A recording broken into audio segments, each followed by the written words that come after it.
자, 우리 이제 정수에 대해서 그 물질 제거에 관해서 조금만 말씀드리도록 하겠습니다.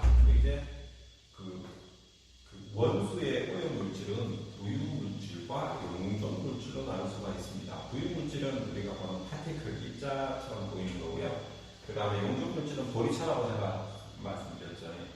자, 원수 중에서 부유 물질의 종류는 매우 많다. 되게 많아요. 머리카락 같은 것도 같은 부유 물질이에요. 자, 근데 얘네들을 침전시켜서 1차적으로 고액 분리, 침전을 통한 고액 분리로 일단 물질을 제거합니다. 자, 근데 여기 보시면 약품을 사용하지 않는 것을 우리는 보통 침전이라고 합니다. 자, 보통 침전은 뭐? 약품을 사용하지 않는 것이다. 약품 침전은 약품이라는 말 들어가 있으니까 약품 침전 맞네. 근데 보통 침전은 완속 여과를 해요. 그러니까 모래가 알갱이가 훨씬 더 작은 모래 여과지로 여과를 해요. 급속 여과는 모래 알갱이가 조금 커. 그래서 보통 침전지와 완속 여과, 약품 침전지와 급속 여과라고 해요. 그래서 보완약급이라고 외워두면 돼요. 자, 우리 보통으로 응집제라고 하는 것은 보통 알루미늄하고 철의 염료를 이용을 해요. 그래서 폴리알루미늄 클로라이드, 보통 PAC라고 하는데 이걸 보통 황산 알루미늄은 요즘 황산 같은 거 잘 쓰진 않는데 보통 PAC를 우리 응집제로 많이 사용을 해요.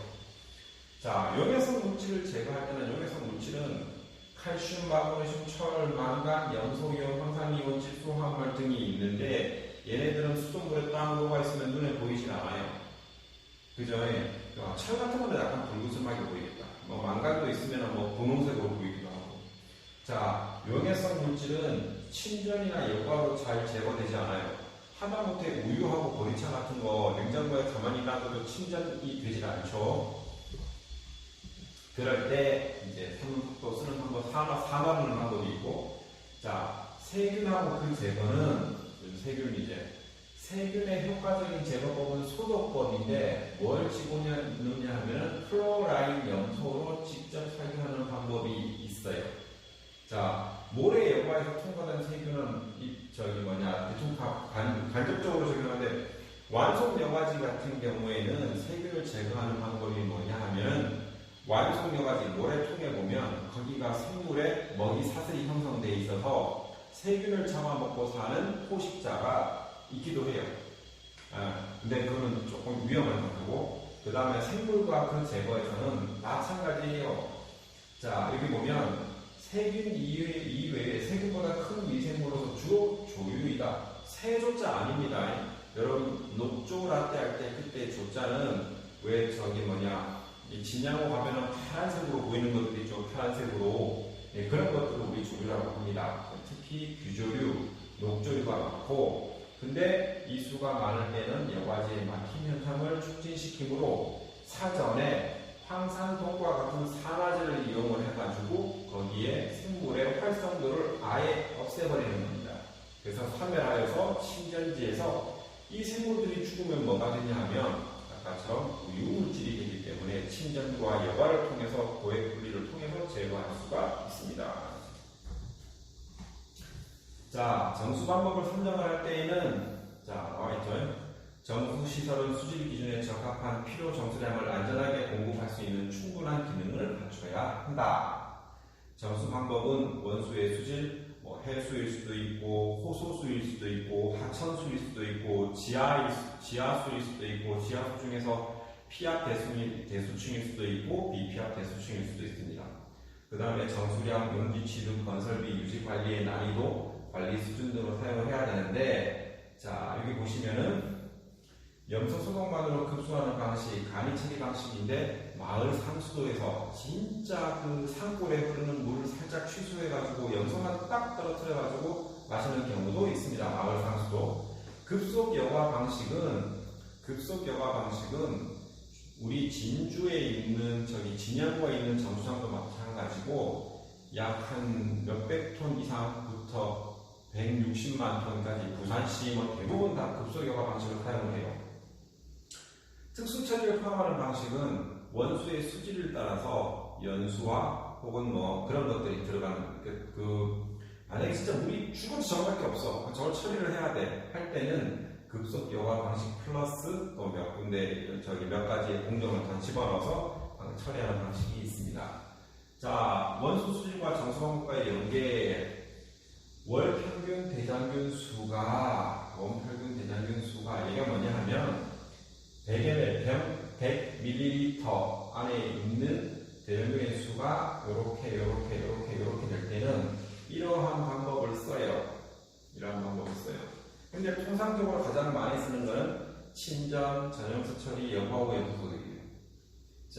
자, 그 다음에 어떻게 5,000마리 이상이 될 때는 원수의 저수 기간을 길게 하니까 충분히 가라앉혀가지고 파티클이 적게 들어오든, 그 다음에 전염소 처리, 친전, 여과, 염소 소독 플러스 오존 활성탄과 같은 고도 처리 방안을 집어넣어서 해요. 근데 이게 요즘 좀 시끄럽던 유충이 여기 산에 유충이 유출돼서 나오네 할 때 요 고도 처리 같은 거 사용할 때가 그래요. 첫 번째, 친전, 영어로 세디멘테이션. 자, 친전에는 약품을 사용하지 않는 보통 친전과 약품을 사용하는 약품 친전이 있습니다. 그죠? 보통 친전은 응집제를 사용하지 않습니다. 제가 응집제는 황산 알루미늄, 황산 반토나 혹은 폴리알루미늄 클로라이드를 사용을 하는 거라고 그랬죠. 여기에 반해서 약품 친전은 응집제를 사용을 한다. 특히 미세한 입자는 플럭 동그라미, 플럭이라는 집합체를 형성해서 친전하다. 좀 이따 플럭을 보여드릴게요. 자, 때문에 보통 친전은 친전시키는데 시간이 너무 많이 들어. 대신에 약품 친전은 대형 부유물을 형성. 제가 아까 스토크 법칙에서 시발유분의 G 곱하기 로 S 마이너스 로 곱하기 D의 제곱이라고 했죠. 욕한 거 아닙니다. 자, 그래서 친전 시간이 짧아진다. D를 크게 한다. 입자들을 붙여가지고 응집이라는 말을 입자를 붙여가지고 D를 크게 해서 친전 시간을 빨리 한다라는 거죠. 자, 그 다음에 친전 효율. 지금 편류 밀도류가 전혀 없는 상태에서, 즉 이상류, 그러니까 가만히 있어. 아무것도 없어. 그냥 이 방에 물을 채워놓고 위에서 뭔가 하나 떨어진다고, 뭔가 입자가 하나 친전한다고 생각하는 것을 우리 이상류라고 할 때 친전 제거율을 나타내는 식을 우리 유도를 한번 해볼 겁니다. 너무 더워서 에어컨 좀 틀고 올게요.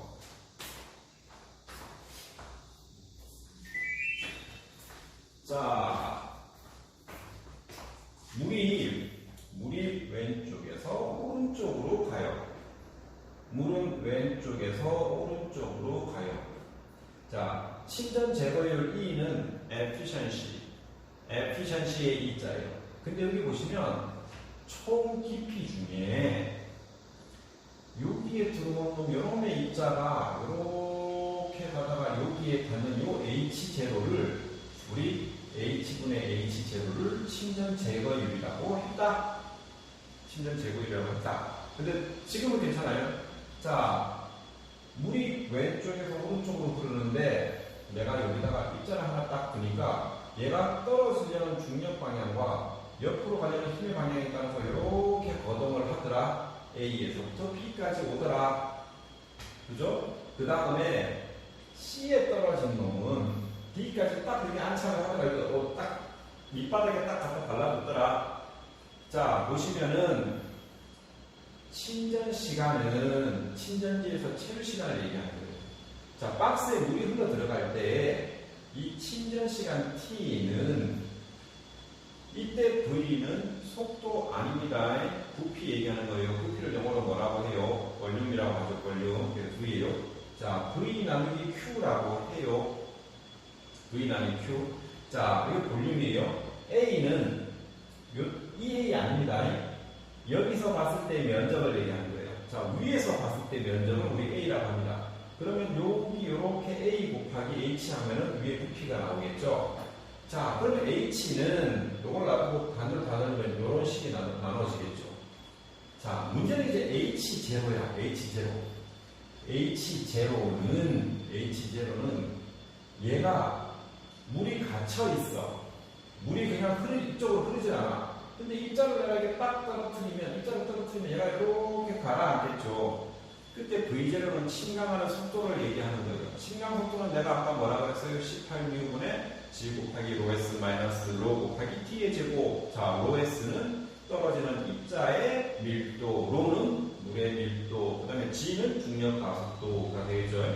자, 근데 H0는 체류 시간 곱하기 입자의 침강 속도를 하면 H0를 만들어낼 수 있다. 아, H0 이때까지 몰랐는데, 내가 타겟으로 제거하려고 하는 입자의 침강 속도를 알면은 나는 여기서부터 여기까지의 거리를 만들어낼 수 있겠구나 라고 아시겠죠? 그럼 식을 정리를 하면 E는 내가 제거하려고 하는 입자의 침강 속도 분의 Q 나누기 A가 된다. 자, 여기서 중요한 거. 그래서 내가 중요한데 조금 길어. 그러면 볼드를 써. 볼드.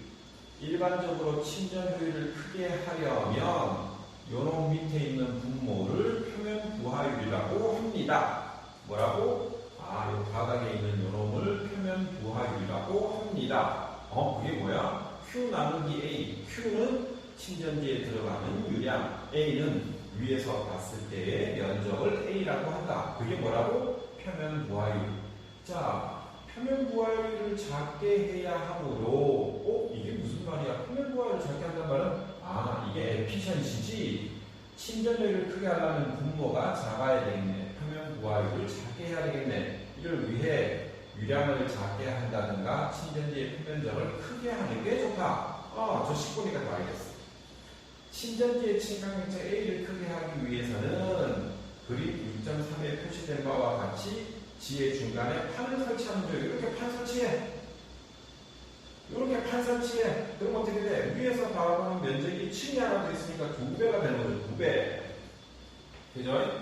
자, 그러면 이 판에 의해서 그림에서 저희가 알 수 있는 바와 같이 침전 효율은 2배가 된다. 뭐가 2배가 돼? 여기에 2A가 들어간다고 층이 이렇게 분리되어 있으니까. 자, 판을 2개 사면 침전 효율은 3배가 되는 것을 쉽게 이해할 수 있다. 침전 효율은 2배가 되고 이와 같은 판을 2개를 삽입하면 이건 좀 하나만 삽입돼 있고 하나를 더 삽입하면 3배가 되는 것을 쉽게 이해할 수 있다. 근데 판을 넣는 침전지가 별로 없어요. 침전지는 통상적으로 되게 넓어. 가보면 이게 푸르장이야 뭐야 할 정도예요. 깊이는 한 3m 정도 되는데, 근데 여기다가 침전지에 이렇게 판을 깔아놓으면 이쪽에 있는 슬러지를 가라앉은 이 파티클 덩어리를 슬러지라고 하는데, 그 슬러지를 긁어내기가 너무 힘들어서 통상적으로 옆으로 판두는 방법을 잘 사용을 하지 않습니다. 자, 그 다음에 Q를 작게 하면 되죠. 아까 그죠? E는 H0 나누기 Q분의 1이라고 했으니까 Q를 작게 하면 되네. 그래서 중간에 요만큼 됐을 때 여기서 물을 한번 빼버려요. 2분의 Q. 2분의 Q를 여기서 이렇게 빼. 그래서 그러면 어떻게 돼? 에피션시가 커지겠죠. 마치 침전지 중간에서 여기서 원료위로 들어가서 물을 여기서 빼버려. 유출시키면 우리 침전 효율이 상승이 됩니다. 자, 중간에서 유출시켜 침전 효율을 계산한 양만큼 지의 수심을 얕게 하고 건설비를 절감하는 것도 가능하다. 근데 이 방법은 잘 사용을 하는 방법이에요. 자, 스토크 법칙을 아까 스토크 법칙. 이거 우리 수리학 시간에 배웠어요, 여러분. 수리학 시간에 제가 열심히 설명한 겁니다. 자, 어떤 액체 중에 있는 한 개의 미입자, 파티클이 침강 과정에서 크기와 형 및 중량이 변하지 않는다고 가정을 하면은 침전할 때 유속은 정할 수 있어요. 근데 침강할 때는 자, 여기 보시면은 입자가 침강하려고 하는 힘, 액체의 점성으로 인한 마찰 항력, 그 다음에 뭐가 들어가요? 중력이 들어가요. 입자가 중력으로 가라앉으려고 하는데 입자 주변에 항력이 생기고 그 다음에 입자가 침강하는데 부력이 같이 생기는 거예요. 그래서 보면 항력, 액체의 마찰에 대한 항력, 점성계수, 액체의 밀도, 입자의 속도, 입자의 지름의 함수로 생각을 하는데 그 식이 어찌 만들어지냐 하면은 요거는 항력계수예요. 항력을 영어로 드래그라고 해요. 여러분 그 스포츠카 같은 거 탈 때 보면은 딱 했을 때 뒤에 윙 웨이크 생기죠? 그때 이 스포츠카를 가지 못하게 잡아 끄는 힘을 우리가 항력이라고 해요. 그래서 FD를 드래그라고 해요. 드래그. 자, CD는 레이놀드 수에 따라서 변합니다. 자, 요거 일단 외우지 않아도 됩니다. 이거 외울 필요 없습니다. 자, 요 표만, 자, 표가 나오면 옳지 마. 그래서 왼쪽으로는 레이놀드 넘버, 그 다음에 오른쪽으로는 저항계수. 저항계수가 크면 클수록 항력이 커지는 거죠? 저항계수가 크면 클수록 항력이, 여기 F가 항력할 때 F가 force예요, force.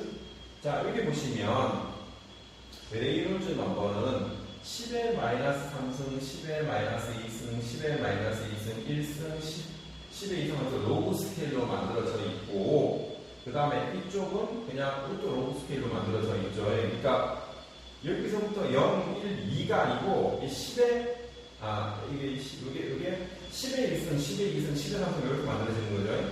거의 로그 스케일이라고 보시면 돼요. 그때 이 항력계수가 이렇게 됩니다.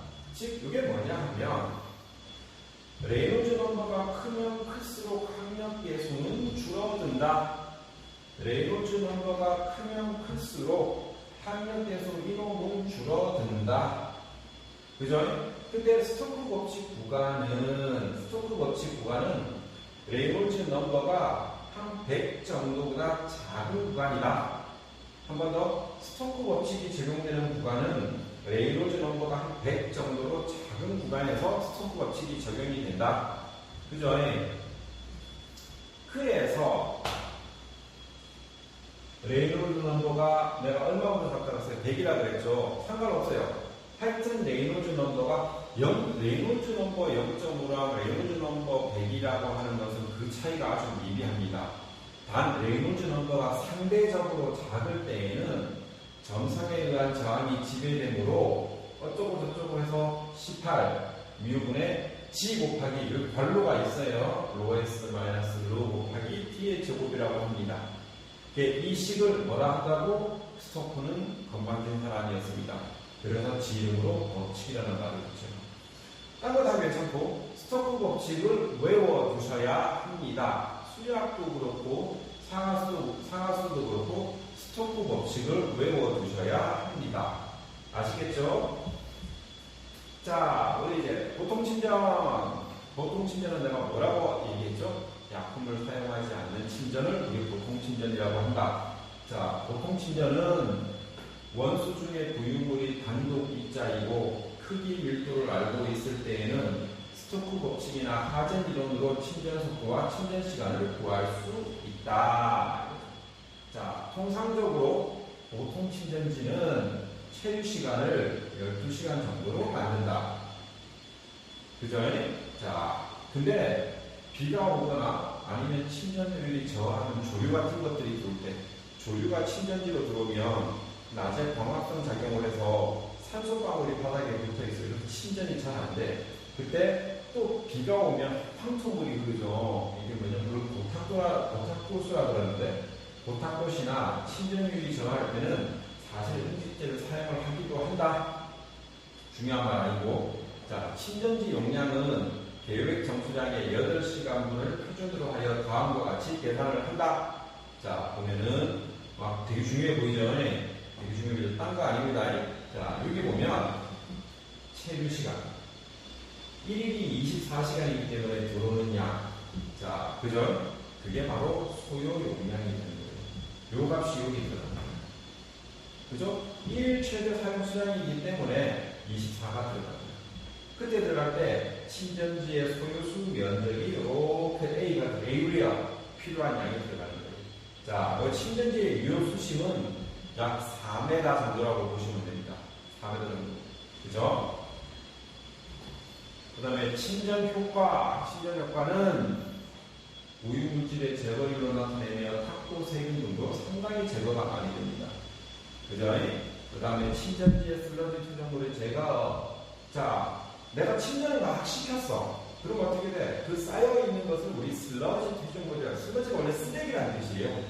슬러지가 원래 쓰레기라는 뜻이에요. 그래서 슬러지는 보통 친전지의 슬러지 퇴적량은 연 한 1, 2회 정도가 되는데 사실 고탁도나 비가 많이 올 때는 그보다 빨리 쌓이기 때문에 외울 필요는 없습니다. 필요에 따라서 수질이 좋지 않고 슬러지의 재보상화가 일어나면 슬러지 밑에 있는 바닥은 청소를 해야 됩니다. 이렇게 생겼어요. 자, 이건 위에서 본 그림, 요건 옆에서 본 그림. 여기 보면 여기가 제일 도랑처럼 이렇게 파 있어요. 이게 뭐냐 하면 슬러지가 바닥에 떨어지면 떼고떼고 굴러서 바닥에 들어가요. 그래서 구배를 이렇게 줘놨어요. 구배. 여기 보면 대충 어떻게 여기가 경사면이에요. 경사면. 위에서 본 그림이에요. 여기는 옆에서 본 그림. 측면도고 요거는 평면도예요. 그래서 물이 지나가면 이렇게 슬러지가 이쪽으로 빠지게 돼 있어요. 근데 중간 정유벽을 돼요. 중간 정유벽은 뭐냐면 정유를 만들기 위해서 에너지를 조금 줄이기 위해서 중간에 이렇게 구멍이 뻥뻥뻥 뚫린 벽을 이렇게 두기도 해요. 그죠? 자, 한 요 정도로 이렇게 큰 물탱크고 물이 왼쪽에서 오른쪽으로 천천히 지나가는 물탱크라고 보시면 됩니다. 아시겠죠? 자, 그 다음에 약품 신전지에 대해서는 다음 시간에 하도록 하겠습니다. 감사합니다.